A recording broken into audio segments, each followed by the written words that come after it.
This was Harehills Road at the height of last night's trouble, a line of riot police advancing and then coming under a hail of missiles.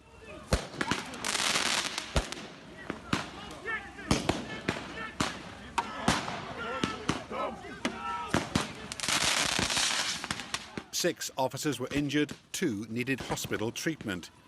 Police arrested 15 men and boys on suspicion of violent disorder. Their ages range from 11 to 23. The trouble began when a fire was lit here in Banstead Park at around 6 o'clock. It was 12:30 a.m. this morning by the time calm was restored. It started off with the fireworks, obviously, and all of a sudden, about half an hour after watching it, you could just see something not quite right.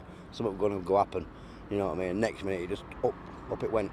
You know what I mean? They started bringing fires out onto the street, firing fireworks at every car that were going past on the street. They're throwing fireworks on cars everywhere. Then too many police came. Then they start to fireworks on a policeman and throwing stones on policemen. Police today blamed the disturbances on a small minority of troublemakers. We've got a fantastic operation that runs right across Leeds every single year that played out again last night.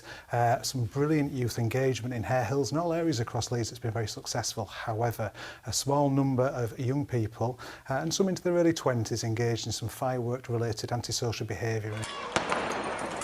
Some residents here are now calling for a complete ban on the sale of fireworks. Should scrap it now.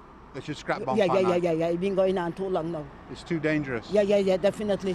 And the Police Officers Union, the Police Federation, is calling for tougher sentences for those who attack emergency service workers. We've had 12 months of legislation to protect the protectors, and we've not seen a big difference in the tide of assaults on our officers.